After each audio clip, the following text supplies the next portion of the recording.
Welcome, seekers of the unknown, as we pull back the veil between the living and beyond.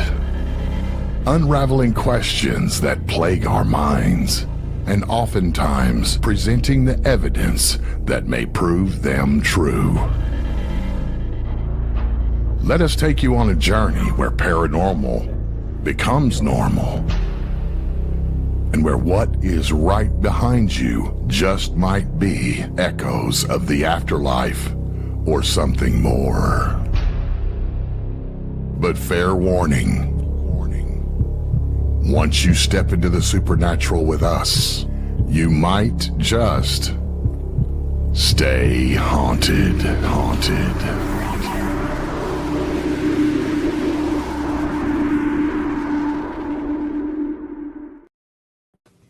Hello, everybody, and welcome back to Stay Haunted. Hello. Happy Monday night. I beat you to it, Audra. Dang it. Now, before Happy we talk Monday. about weekends, there's some really exciting news that we need to share with everyone.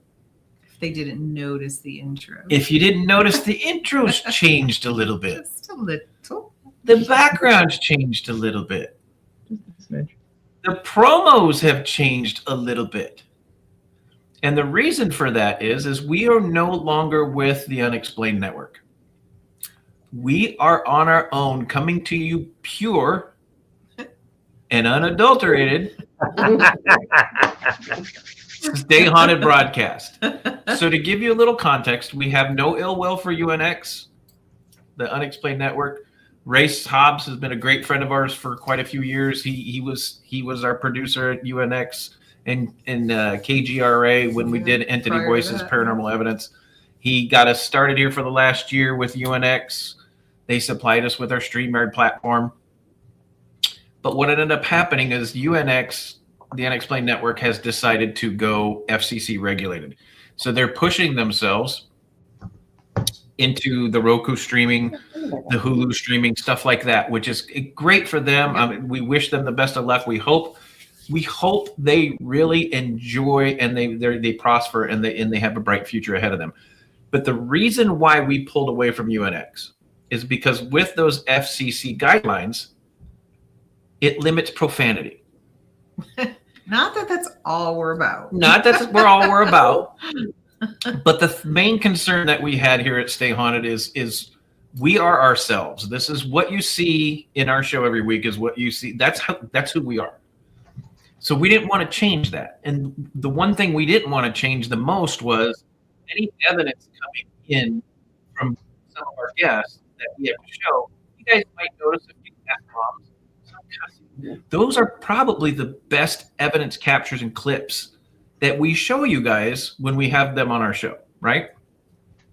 We would have had to have bleeped out everything that was profane, and it would have ruined the show and changed the dynamic of our show. So we didn't want to do that. So we wish UNX the best of luck. We wish Race the best of luck and Margie over at UNX. We hope they're very successful. But we didn't want to change our show dynamic, guys. We do this for fun. We do this because we enjoy it. We don't make nothing. Matter of fact, we spend something to get this going. So that's why you see the different looks. That's why you see the different backgrounds. That's why you see the different promos. And we're going to continue to bring you Stay Haunted unfiltered on YouTube every week, Monday night, same time. Yep, not change anything else. We're not changing anything. So thanks for hanging with us, guys. With this Absolutely. Thank you. well, exactly. There you go, Melissa. That's right. That's right. Get them out And there. you know, we drop the F-bomb or use profanity all the time, like you mentioned, but not me. I mean, well, Chris yells at me sometimes because I try to, I try to self-patrol myself sometimes. But yeah, it's like you said, we wish the UN Unexplained Network nothing but the best. And yeah, we want to be ourselves. That's what makes this show unique. And just being the ourselves. biggest thing is we didn't want to have to edit clips that shows really good stuff that might have profanity in it. And at the same time, we didn't want to limit our guests. either. Yeah. We didn't want to give our guests a bunch of rules. You can't cuss. You can't do this. You can't do that. Oh, by the way, we had to edit your clips that you sent. We didn't want to do that. We wanted to bring it to you live and raw.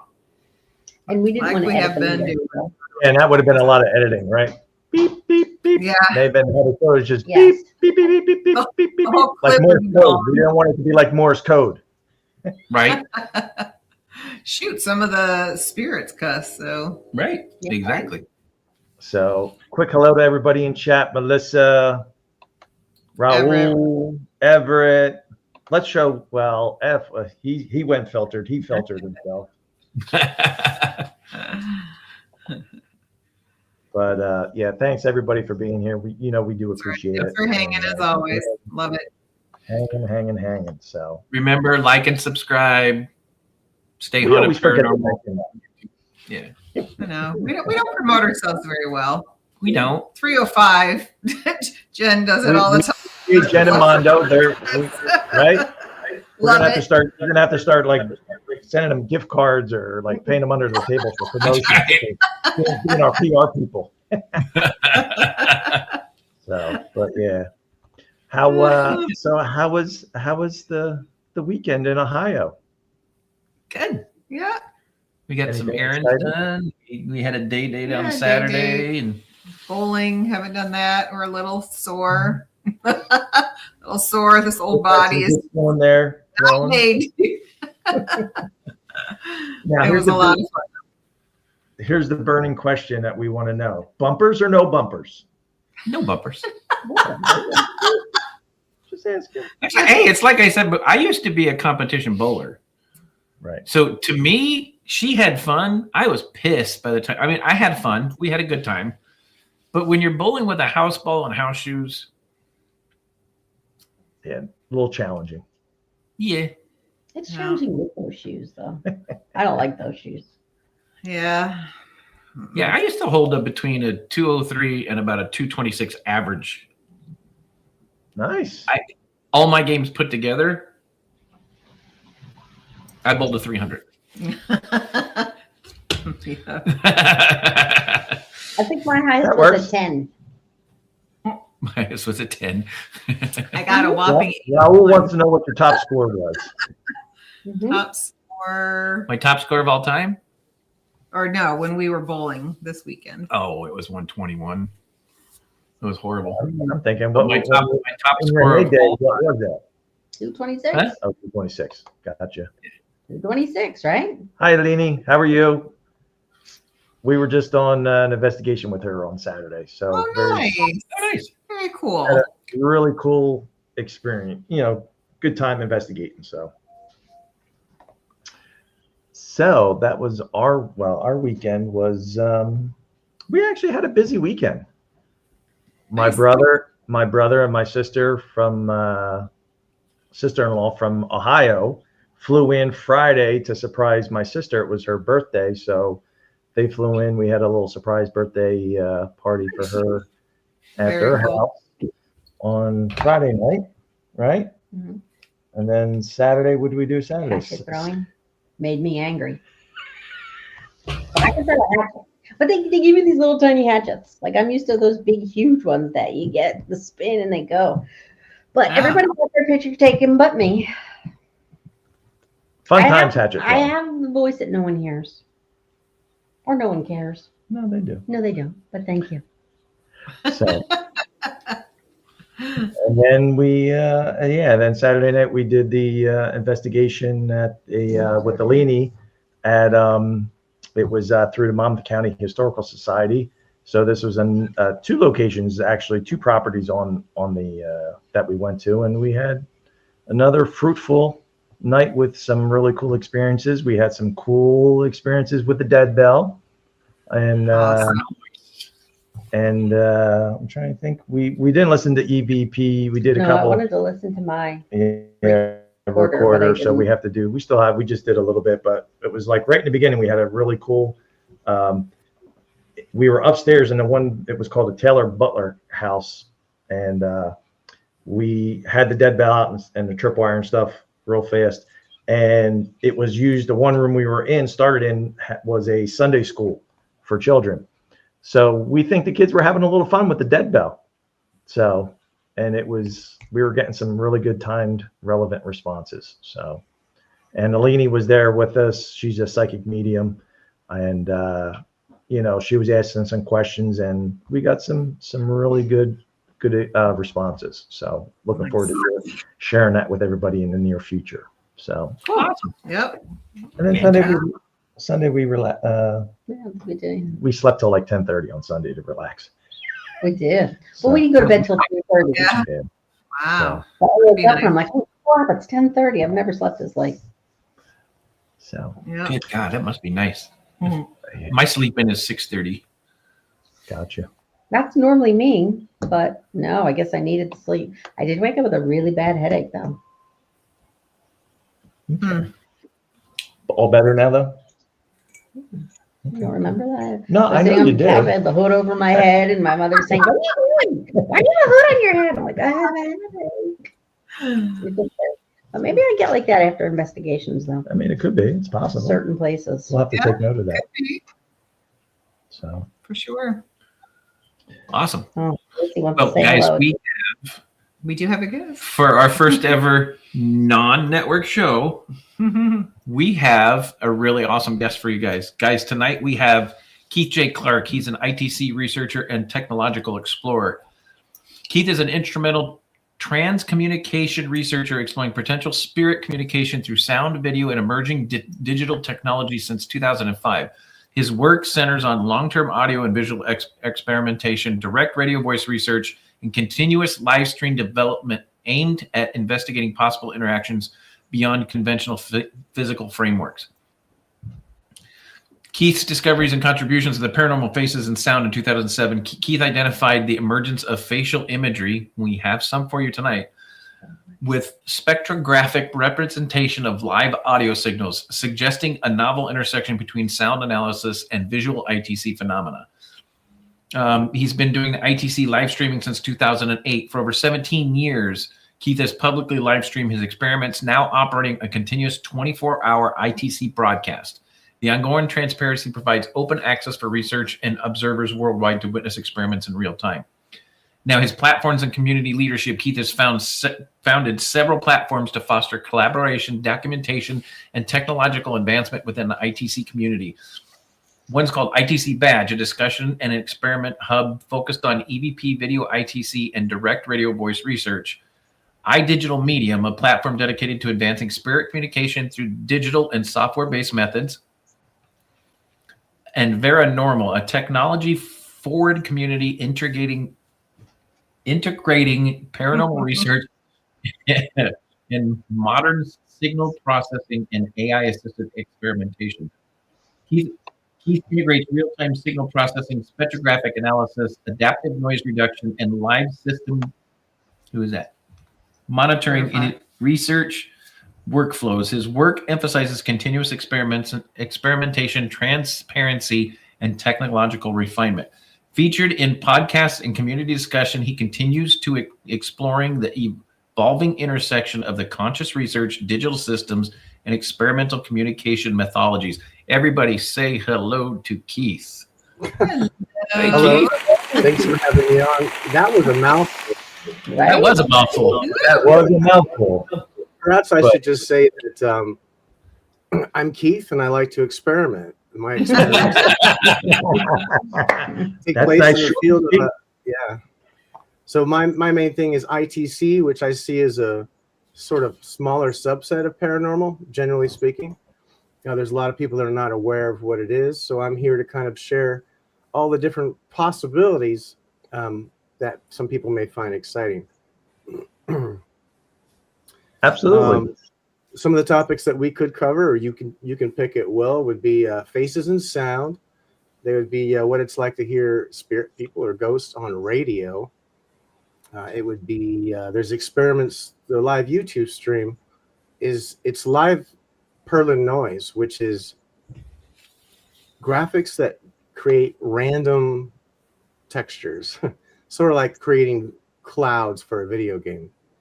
We found that when you do experiments and you add an element of randomness to it and you focus your intent on it, you can change it from the, I guess you'd say, the standard statistics. So you can bend it. And I know I'm just throwing it all out there first, and then we can pick and choose. And it might be easier for us. There's all kinds of stuff that people are not aware that's happening. There are people in France that have been getting pictures in steam for about at least 12, 13 years. They still do it to this day, and all they do is they put a little bit of steam or whatever the a little cloud-based type material, and it just goes down in front of the camera. And as they do that, they end up with faces of people, numbers, phrases, things like that. There is stuff all over the world, ectoplasm. Many people have heard of it from the Ghostbusters movie. It's actually a real substance. It's actually been tested by scientists back in the 1800s. There are people today that are developing physical mediumship, which is where you go to a seance, usually in the dark, because it takes a super special medium to be able to do otherwise. And you sit in a dark room with people, and the physical medium sits in a cabinet, just meaning a little enclosed sort of seat, like if there was something was wrapped around me right now. And people that we would previously refer to as dead people would come through and materialize using the ectoplasm from the medium's body. So, yes, I am actually saying that even today in the world, there are people that develop the ability to have basically ghosts come through in full human form. So that's one thing that you don't hear much about, but I believe it's tied directly to what we do. I don't believe the two are separate at all. There's obviously an energy element to all this kind of stuff. And I'm just here to encourage people to be patient, I guess, and learn about all the different ways we can communicate. Absolutely. Which direction do you want to go in? So before we go any direction, Keith, with everything that you just explained to us and everything that I read off that you have done, what got you started? Yeah, what got you involved? The movie White Noise in 2005. Love that movie. That was one of my questions. I was part of that generation, which I kind of look at as like the second generation. You know, you had the pioneers and then all the miraculous stuff that happened. People coming through video cameras, televisions, you know, there's all kinds of crazy stuff out there. If you ever want to look at the history, you should start a website called worlditc.org. It's been out for some time, and that's where somebody should start. With the evidence and stuff that you'll see and find is a little, sometimes unbelievable, but I know that I've done enough in my work and I've experienced enough that I'm confident that it's definitely real. It's always been real, and so we shouldn't be doubting ourselves. So that's why our intro says where the paranormal becomes normal, because to us, we've been involved in the paranormal. I've been involved in the paranormal almost my whole life as a kid. It just, the paranormal has become normal. Normal people, what we deem as normal, I don't think they realize what's around them, or they don't want to because of the fear of it, right? It is scary. We're starting to see conversation out there right now, right? About are they aliens from another planet, or are they aliens from other dimensions? And I think people are starting to broach that conversation finally. I believe that what we call ghosts and spirits and all that are in other dimensions, but you know, they appear inside the computers. Somehow they're able to affect computers. So let me go back to the beginning. When I heard about White Noise, my friend called me and he said, "Did you hear about this?" And I'm like, "No." He goes, "It's based on something real." And on the DVD extras of that movie, they had Tom and Lisa Butler, who were the heads of the American Association of Electronic Voice Phenomena. So that drove a lot of traffic to their site, but still it was a small community, 500, 600 people. It was slow, and it had been slow for a while. But I went and picked up a tape recorder, or I had one, I'm not sure which. I recorded it, and I got my first very small, faint hint of a voice. From there, I got pretty excited about it. I ended up putting a radio in a shed because there are people out there that have communicated with spirit live, direct through radio. And so I figured if they could do it, maybe I should try to. So I set a radio up in a shed and I ran cables into the house. And spirit people actually started talking through the radio. But I couldn't understand it very well because it was very like the influence of electronics or electronic feedback when you turn fluorescent lights on, that kind of stuff. But and then I did all the normal stuff that people do, the video feedback loop. You take a camera, point it at a screen, then have that screen feed the output back into the camera, and it just goes forever. So there's a pretty rich history of all that stuff. And that's right around the time when people started taking pictures of water. I know it sounds crazy, but they would take a bowl, and they still do this to this day, and they would shine a light into it or add reflective surfaces, what have you. And they would see images in that. They would see animals, they'd see people, and all it was light. So I dug into that. I was using like makeup mirrors, the kind that they're concave or convex, where it'll take everything and sort of distort it.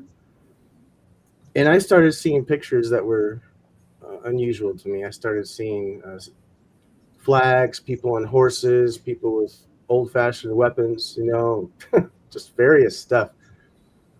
I was getting into no man's land, as in there was nobody else having the experience that I was having. So I didn't know how to explain it at the time. So I moved on. Where the work starts to get interesting is I started to say, well, what other new experiments could we maybe do? We've got computers now. It's the 2000s. Maybe things have improved. Now, anybody ever heard of the band Aphex Twin? Mm-hmm. 9 Inch Nails? Oh, yeah. Now, Nine Inch they Nails. have all put spectrographs in their music. And a spectrograph is a visual image of sound.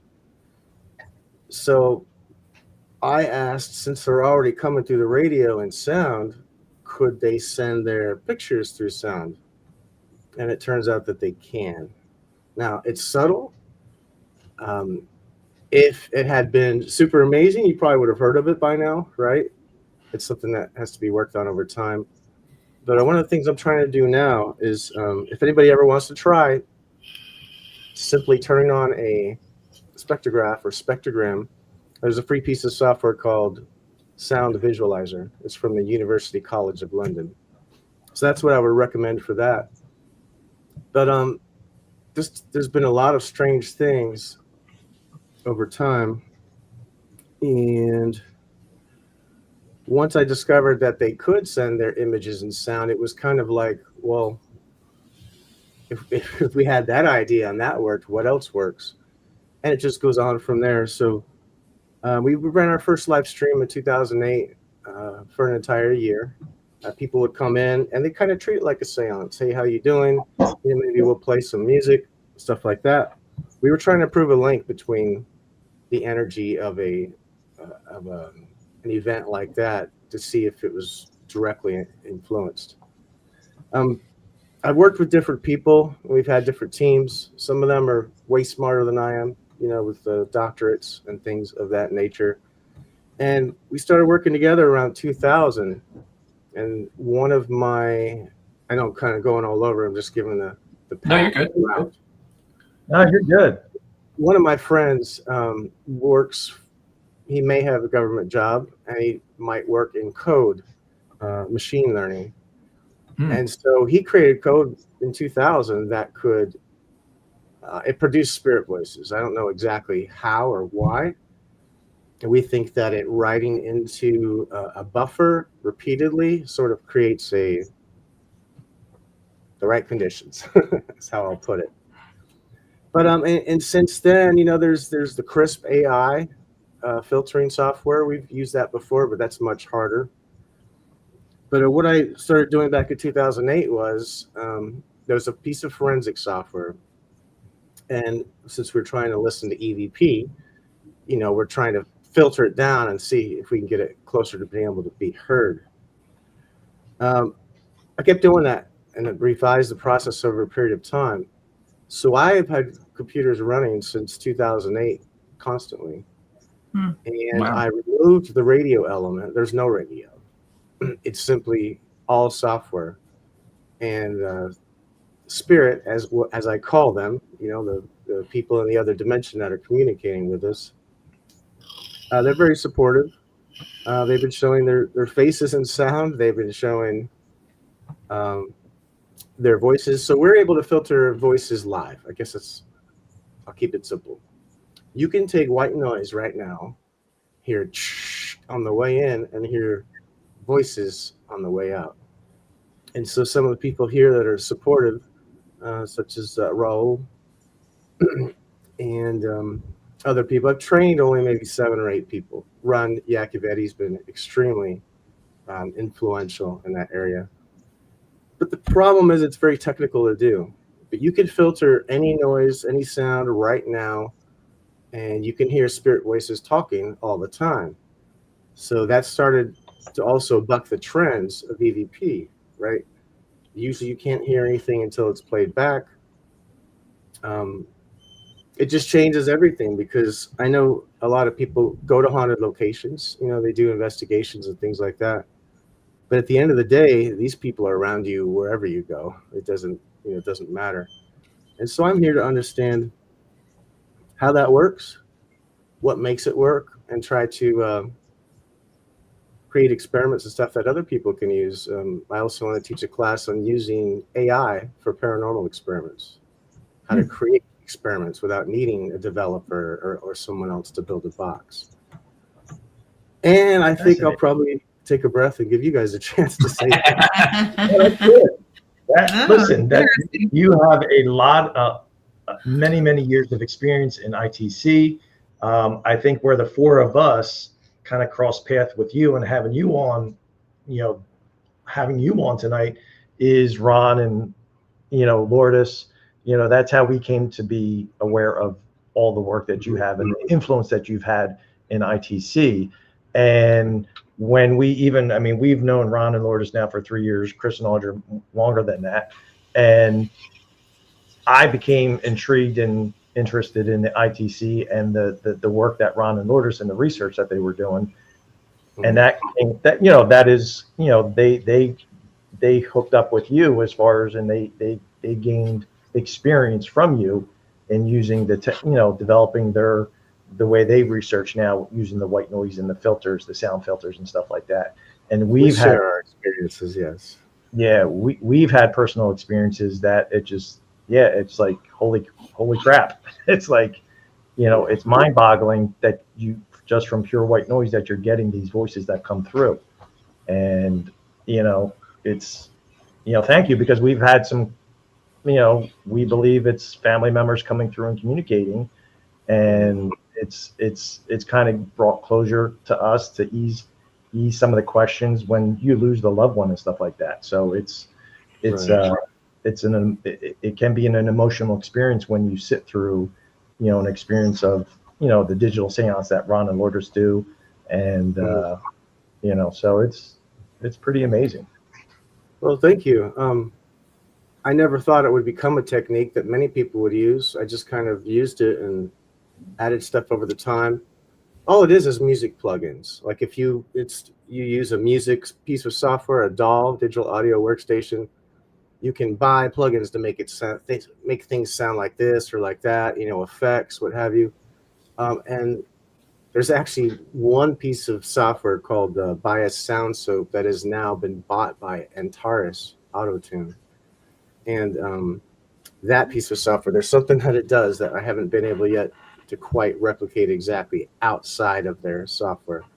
So it is special, but it's like peeling back layers of an onion. It comes in, we'll move a little layer, and then we'll move another little layer, then we'll get the levels right, get them adjusted back.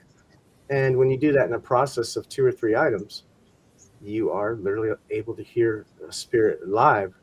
Of course, that creates more questions and problems, right? Right. Where are these people? Who are they? Is it just dead people? Is it dead people and aliens? Is it, whatever? Nobody knows. So We actually have Todd provided us with a sample of your paranormal stream. If you don't mind, if we show that. Sure. All right, here we go.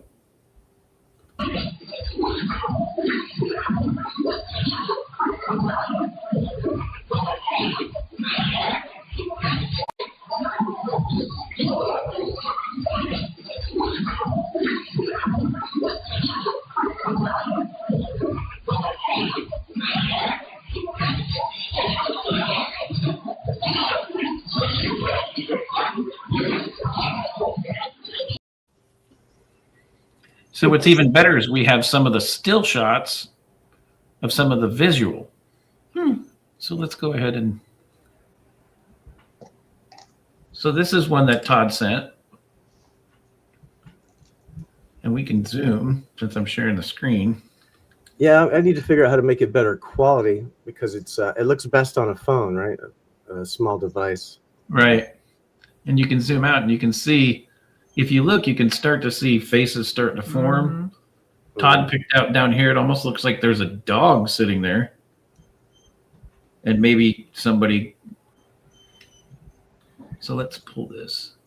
Yeah, there's so many pictures. This Perlin noise, I need to explain what it is. So when I had a little group of coworkers from around the world, Argentina, Germany, France, the Frenchmen created a piece of software that would use this Perlin noise. Perlin noise is just random computer-generated textures.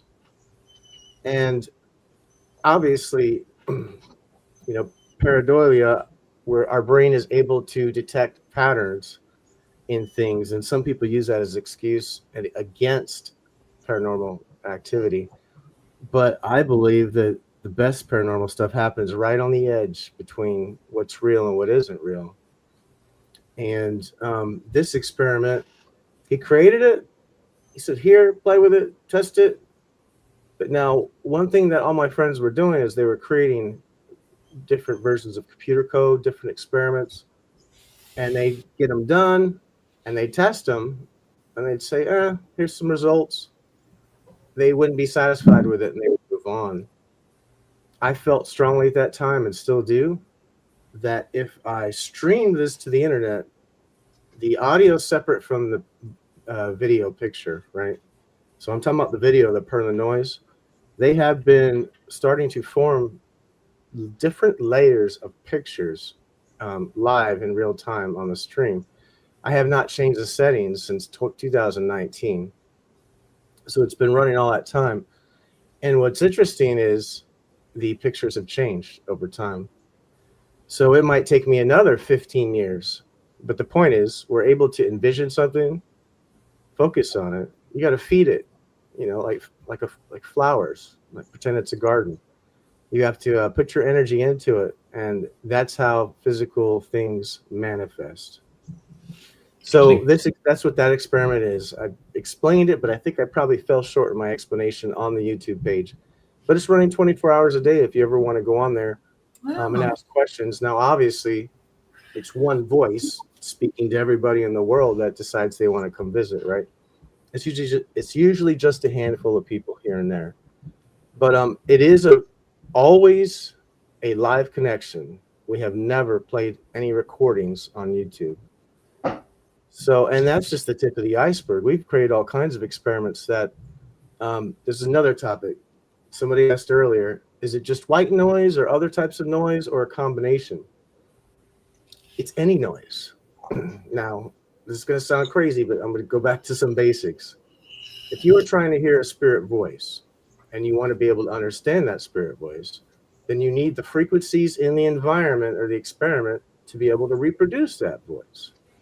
Now, sure, we know that they change sound, but that's why sometimes it's much harder to get an EVP in a place that's very quiet or, enclosed, maybe a dark rooms, things like that.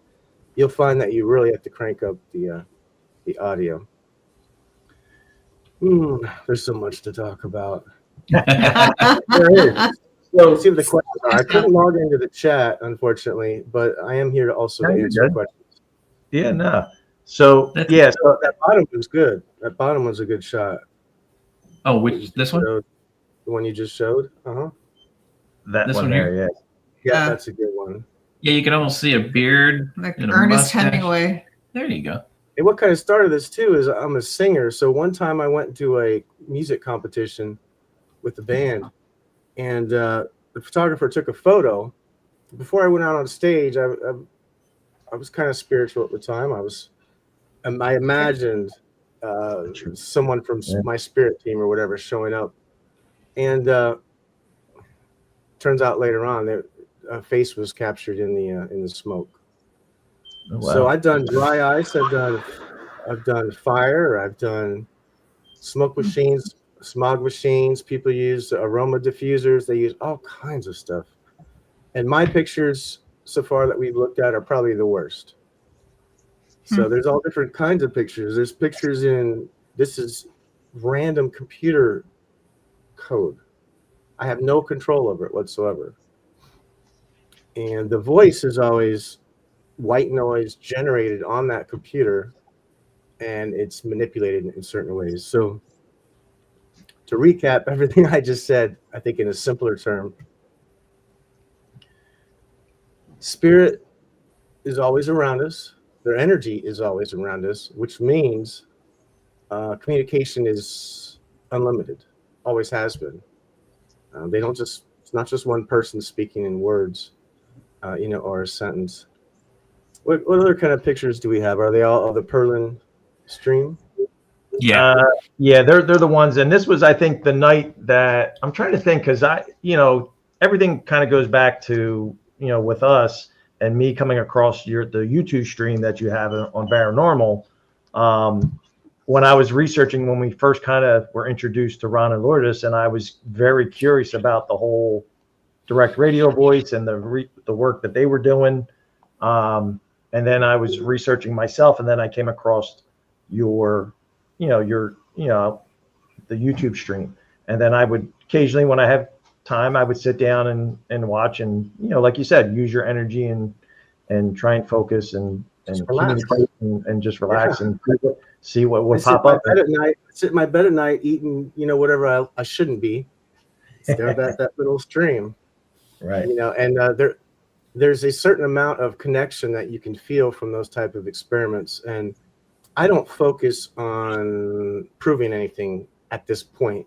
I'm trying to get to the point to where it's good enough to be presentable. And also I want to understand it so I can explain it. But people like Ron and another individual, they're using this method, and they are using it specifically for live speaking. Now they have their software tuned in such a way that it's a little different than the streams that I play, but they have many times proven that they can ask spirit how many fingers or something of that nature, and the answer comes through the sound. So there's other considerations too, is that most of the people that communicate are not the people we are hoping communicate. But that's I can't prove that. That's just a feeling from what I see. Any questions? Mary Beth had a question. So the spectrum of color of noise, have you ever tried anything different than the white and gotten different responses? Yes. So now this is, I'm going way out there. You've heard of Spiricom. Spiricom's a whole nother rabbit hole. Quiet, Jacob. I'm going to interview a dog. We all have dogs. We all have puppy dogs and fur Yeah, coats we that want to be on the show. Ours is just He wants to moaning. be on TV. Yep. But see, where was I at? There's The different color spectrum of noise. I'm going to say it now, and it'll come back up years from now. If you sculpt sound to provide the basic elements that a voice would use, or that is used to generate a human voice, you will find that spirit's able to influence that and change that and modify it. So what am I saying? I'm saying any sound which has within it the tones and frequencies that a human voice is made of, can be used to communicate. I don't know. Maybe there's an easier way to say that. If anybody has any questions, but what that means is, gone are the days, or soon to be gone are the days of recording and listening back. We can do that live now, and when you do it live, it's different. It changes things because we found that our energy, have you ever recorded something and you heard one thing and you went back the next day and you heard something different? Mhm. Yeah, I'm pretty sure that when we do EVP and things like that, we're actually we're sort of leaning into our own medium mode and not even being aware of it, is what I'm seeing in my work. So anybody can do it. Mm-hmm. Yeah, quick question. So the at what point along your journey in ITC did you start to implement, I guess, the soundware filters with white noise and stuff? Kind of similar to what Ron and Lourdes and Raul, that you've kind of shared that method of research and experimentation with. Sure, I started in 2008. There are tons of videos out there on our YouTube channel. They're old and they're boring. Some of them are long, but they show the process of things like that. So in 2008, there was a piece of software called DC Forensics, and I may or may not have acquired a copy, and I began to use it. And back then, I had to wake up every morning before work, and I had to sit there with my coffee, and I had to reboot all the computers because they weren't strong enough to be able to run that kind of stuff back then. And I took a break when I moved back to Florida in 2009. I took a break for 6 or 7 years. And when I came back, everything was there. Now, another thing that you might find really strange is each house that I live in, I have different paranormal phenomena. So the first one was radio, and that has not happened in that same way since ever again. And then I went to another house, and the radio didn't work as well. And then I set up radio in a new house that I bought and moved into in an enclosed room. So the whole room was, walls. And I would go in there and I would sing and do various things. And we started to have a very strange noise come through the radio, which has never been classified. And I have recorded clips that sound exactly like what you think aliens would sound like. I've received clear voices, but only a couple words come through the radio normally. So when you see a certain amount of stuff and you experience it, and you evolve, you get to the point to where, for most of us, it doesn't matter. We don't have to prove anything to anybody. We just have to have our own experience and share it and encourage other people to have their own experience. And then eventually it'll all make sense to everybody. That's my dream anyway. Makes sense. Yep, with you on that one. Yep. Well, I mean, you're always going to have the skeptics. You're always going to have the non-believers. You're always going to have the people that argue. The point of the fact is what you're playing is, and Ron has said this numerous times, you can play a clip for somebody, and it's not a hearing pareidolia when you have multiple people watching the same thing and they're hearing the same thing without being influenced. I have an interesting story on that too. So in my experiments, I was trying to recreate Spiricom. Spiricom was something that happened late 1970s where a gentleman contacted another gentleman and said, I've got somebody talking from the dead on my radio. It was a big deal. It was played on radio everywhere. Everybody tried to replicate the experiment, but nobody ever did. Looking back, I will tell you that there does exist audio clip of that gentleman testing with his electrolarynx. It's recorded on tape. So that's as far as I'll go into that. But I was trying to do what he did, which was basically create the basic building blocks of voice, and then the spirit people do their thing, and then the end result is hopefully an understandable voice, right? So a lot of my experiments I'll call synthetic because I'm creating components of a voice without actually creating a voice. So there's all kinds of stuff to discuss. What else you got?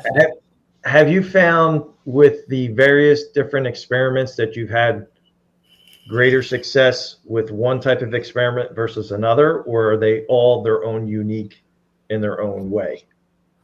They're all unique in their own way. I've moved a lot, and as I moved, sometimes where I currently live, there's not a lot of room, right? So I don't have a lot of storage. So it's been the need to be able to run experiments and stuff has forced me to downsize. And so I also do the experiments on the computer because once they are good enough and scientists or whoever try to come in and generate theories about why it works, it's a closed loop system. It's a computer. It starts at the computer and ends at the computer. Where are they influencing it? I don't know. Could be the memory. Could be little impulses on the CPU. I mean, I'm not sure. I have no idea. But someday somebody's going to need to be able to prove that.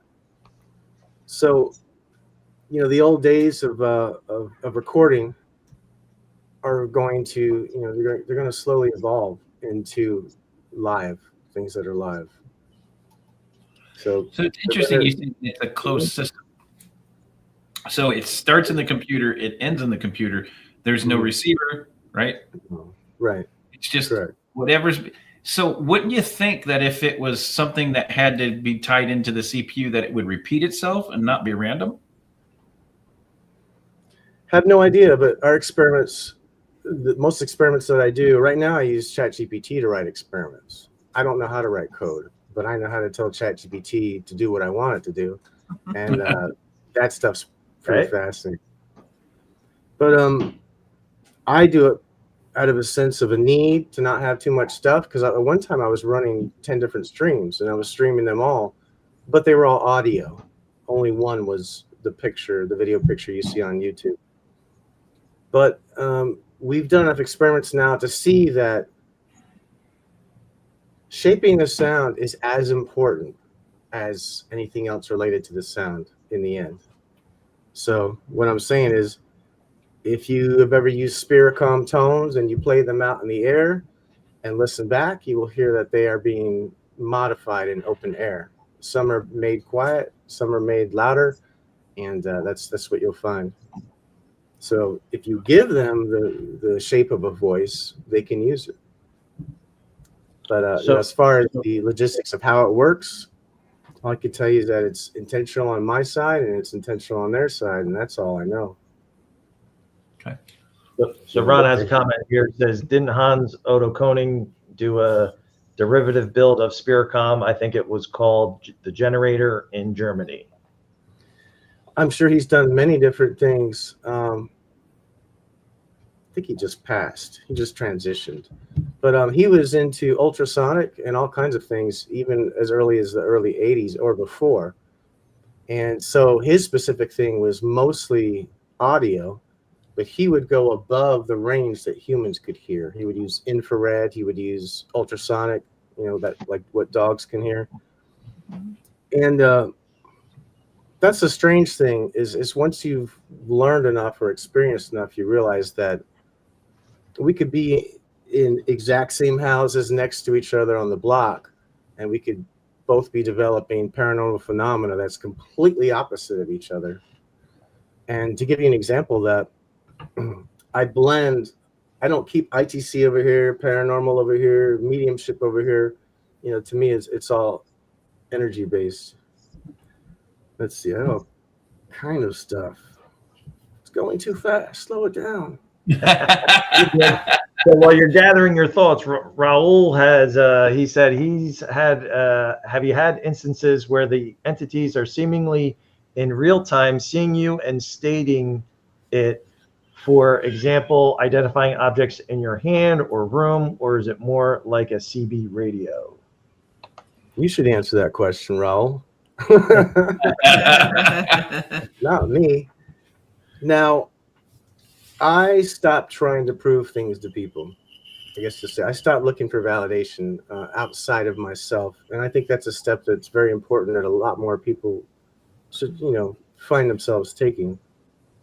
As far as, here's what I did. So there was a gentleman named Frank Sumption back in, it's around 2000 or so.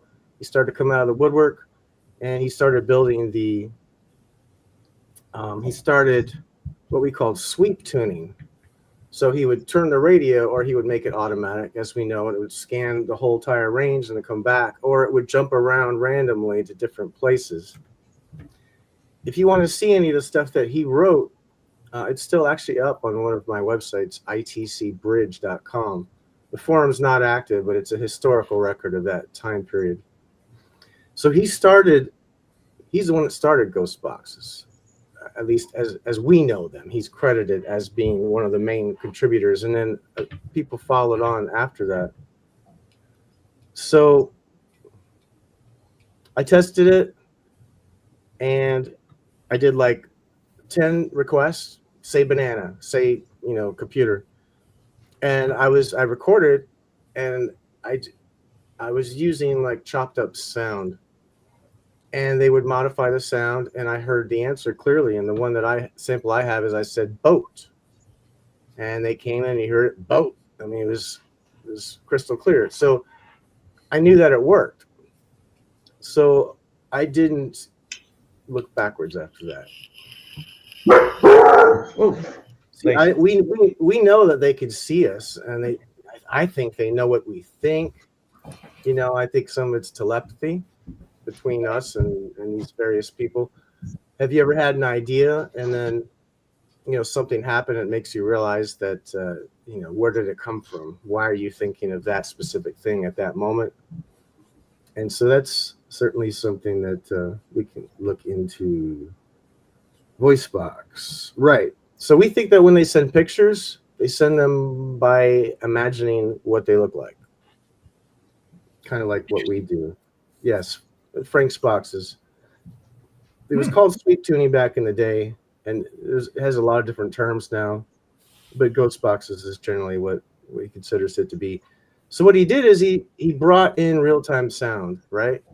So what he did was actually a precursor to some of the stuff that I did, because, now let me put it this way. If you had 20 radio stations, and every one of those radio stations was a man in his 20s, same voice, and you went random between all those different spots, you would find that you are more likely to get a voice that sounds human, because the sounds that you're using are human, right? So what I'm saying in that is, I would suggest to the people that build the tuners of the TVs and things like that to generate sort of their own synthetic field that they could use on that, instead of just doing it as they are. But I suppose all of this is science. I don't think anymore that science is not going to be good enough to figure it out. I think that the issues with these fields are that there's not enough money, there's not enough marketing to actually get the word out there, right? So everybody's a one-man band, a jack of all trades. We all do it. So the work that Ron and Lotus are doing with the digital seance, and recently Ron has been following, and they've been incorporating a philosophy of universal consciousness.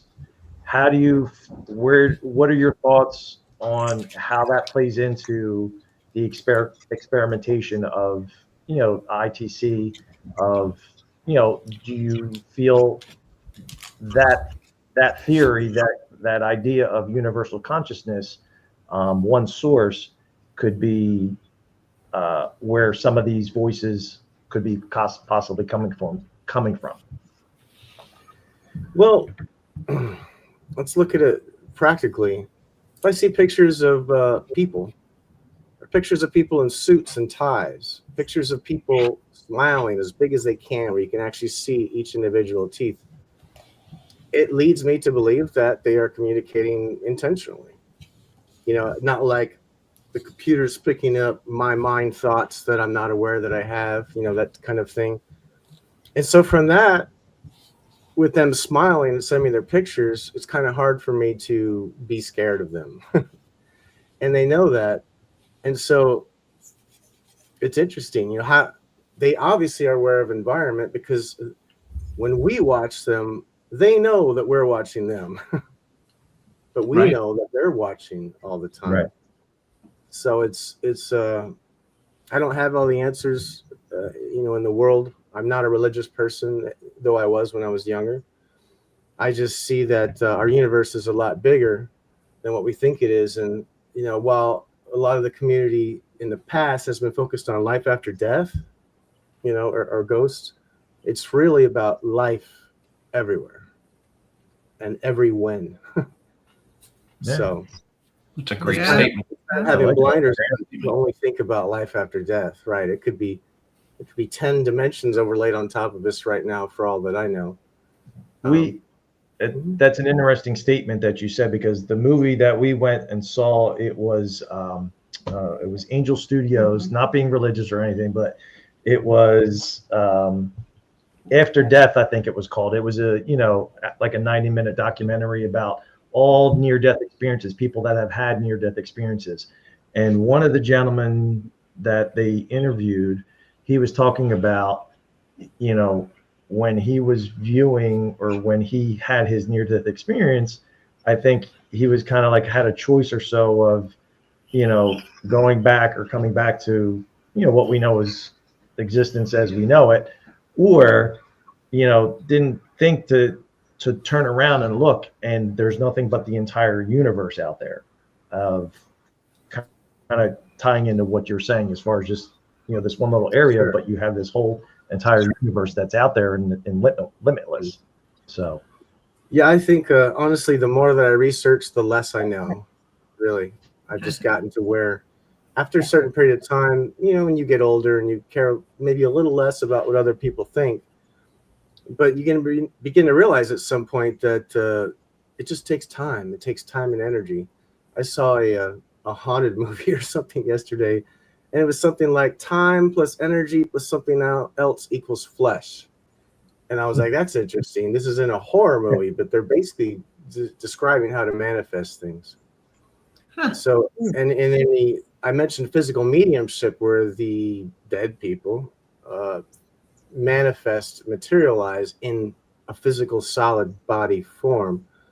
And there's a lot of teachings and stuff that are out there that I also help preserve, recordings and things of that, because that world of physical mediumship, it's gonna merge with paranormal and ITC at some point. I think the issues with ITC, of course, is most people don't know what it is. It's not mainstream, anything like that. And maybe it shouldn't be. If the whole world's using the term paranormal, maybe we should too. And so that's how I got into this area. Let's see. Any questions from anybody out there? I know I'm just throwing random stuff at the you're wall. good. Listen, No, we you're could sit here and listen to you all night. I mean, it's because it's interesting, because our from my point of view, the experiences that we've had kind of all tie back to the work and research that you have done dating back a long time. So, and it's fascinating just that, we're focused on maybe one kind of little area, but like you said, you're talking about people across the world that are doing various different types of experiments and with different mediums, and getting results. So it's kind of fascinating, just kind of sitting here and listening to you speak about the whole evolution of the process. That's kind of you. I mean, I learned what I learned from people before me also. So it's just a continuation. Let's see. Oh, lost it again. It came, it went. I think the most interesting statement you made was, and I can't even repeat it. You basically your statement was basically that it's nothing's time bound, right? It's vast, and science bases all of our theories of the universe based around what we know. when the universe expounds into mass distances that we have never and will never be able to reach, right? I mean, how long did it take us to get a rover to Mars? We still can't get a man there because it's so far away. But there's so much more past our solar system that we can't explain. And for us to think that our world is contained in our solar system is pure arrogance, right? It's pure arrogance to think that we're the only intelligent beings in that vast and in the vast universe that we don't know what the limits of the universe are. And in time, to think everything is time bound is just, that's another sense of arrogance, because time is something that man invented. Right. And if you look at it from a practical point, I receive pictures of faces. Why do I receive pictures of faces? Because pictures of faces is what I'm looking for. So think about that for a second. Right. It just seems that, and I don't think I'm special. I don't think I'm, can bend spoons or anything in a way that nobody else can. I'm just an average person that happened to be good at computers. So, but what I found is that, we call it affirmations, we call it prayer, we call it all this kind of stuff. But it's really taking a thought, speaking it, putting it out there into the physical, and then taking actions to reinforce it, and then eventually it exists exactly as you pictured it, or a variation thereof. So, it might be fun to chase the world and go to haunted locations, but it can also be done from your couch. The beauty of the YouTube streams and the audio and things like that is you can just pick up the phone and press a button, and then you're listening live to these people. Sometimes I feel it's like a fishbowl, and we're in it. Right. There's a lab somewhere, and there's this screen, and we're the ones sitting here. Oh, you there? I think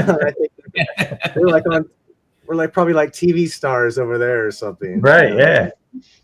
I laugh about it sometimes. What was the movie with Jim Carrey where he's in he's on the TV The show? Truman Show. Truman Show. Yeah. Oh yes. Yeah. Well, and it's relatable too. Everybody thinks you have to go do investigations at night. People used to give Audra and I crap because, like Carmela, we're sensitive. We go out and we will do investigations in broad daylight. And people go, well, why do you do it in broad daylight? And I said, if they're there no matter what time of day it is. It doesn't have to be dark. Right. Now, I do believe that obviously there must be something to, paranormal occurrences of a high frequency rate in a particular physical spot, right? Obviously, there's something to that, but I guess they say no energy disappears. Like even everything I'm speaking right now, it'll be here forever somehow. Right. Whether it be in able to be heard with the ear or in somebody's memory, it still lasts. Right. But the main thing I'm trying to drive home is I believe in education. And unfortunately, there's not too many people from our previous generation. Well, some of them did, right? Some of them documented all this stuff and they put it out there for us to learn. But it's kind of up to us now to keep the candle burning, right? While this stuff continues to grow. But now with computers and now with AI, it's even harder. So I'd say people would hopefully spend less time looking for validation from others, because you can do it on your own. Now, there's a gentleman. This is another strange story. There's a gentleman that's a medium. He doesn't call himself a physical medium, and he's not currently practicing, but he has gotten around the United States. He goes into a room, kind of like a spiritualist church. They do their billet readings, but he has a wicker basket sitting there on a table, not near him, in front of the entire crowd. He has he has packages of brand new unopened note cards. He has packages of brand new unopened markers. He has the people in the audience check them, open them, do what they could, and they would throw it all in the basket and just leave it. When he got done with his readings, whether it be 30 minutes later or an hour later, and he opened that lid, there were index cards had been basically painted with the stuff from the markers, with the actual colors. And there would be 5 or 6 people on each picture. And on the back of that, there would be different names and words, which supposedly had significance to those people. So this is in broad daylight. Yes, I'm sure there are special inks you can make to do stuff. You'd have to have it known ahead of time. But remember, a lot of the evidence that's written down on these pieces of paper are specifically for the person that receives them. So if this guy can make index cards change, and then there's another guy that claims he gets messages on his Apple Watch. And not only that, he takes Scrabble tiles and he puts them in a box under his bed, and he just lets spirit work on it. And when he goes to open it, he opens it, and there's his 2-word message or whatever the case may be. So there's crazy stuff out there. So if all these people can do all these different things, what does that really mean? We've got 3 or 4 anomalies, or or does it mean that we all have the capability to generate some type of phenomena? That's where I'm getting with that. Yep. So all of us. Well, I guess I came into this interview with a little bit of energy. Well, Keith, awesome. We could go on talking to you all night, brother. This has just been phenomenal. I mean, I'm sitting here going, and you're like, Right. what do you guys got for me now? I was like, oh, shit, I was paying attention to what you're saying. But unfortunately, we are out of time. Okay. But we would love to have you back again and maybe even show some of your streaming live while we're on the show. We can do that. That would be fantastic. Thank you so much for inviting me. Hope I didn't commandeer the whole freaking hour. No. No. Listen, it's We just want to live stream Keith, and we'll just sit back and watch. Yeah. Anybody can reach me at any time. I'm very accessible and approachable. I'm on Facebook as Keith J. Clark. My second website, iDigital Medium, I took down because it was getting too expensive. My current website's paranormal.com, which means to be normal. That's why I created it. And anybody can go there, create an account, and log in and talk to other people. My emails are easy. It's keith@veranormal.com or keith@idigitalmedium.com. So I'm easy to find, approachable. Just ask me questions if you'd like. Reach out, say hello. I'd be happy to hear from you. Fantastic. Yeah, Awesome. Keith shows need to be multi-episode events. No, That's it's impossible. Well, and you touched base on a lot of things that you did. And I'm Some of it's kind of philosophy, right? I guess is how it might come off. A lot of it's just where have we been and where are we going? What's possible? What can we do? Right. And we touched base on a lot of stuff that you've done, but we didn't touch anywhere deep enough on any certain thing to actually get deep into it. So yes, we would love to have you back on again and dig deeper into some of those. And that's Ron thanking us for having you on. Yeah, thanks, Ron. Always glad to have you having my back. Ron's fantastic. He is. But thank you again, Keith, and thank you for being on again. We will definitely have another show with you. We'll dig deeper into certain subjects instead of the whole vast majority of what you've done, man. You are a gold mine of Paranormal. Thank you. Thank you. All right. Absolutely. Thanks, everybody, for tuning in. Make sure you guys tune in again next week where you get the unfiltered and raw. Stay haunted from this point forward. All right, Keith. Thanks for Appreciate tuning in, everybody. Hey, guys, remember, remove the para and make it normal. But to do that, you guys have to stay haunted. We'll see you next week. Have a good night. Have a good night.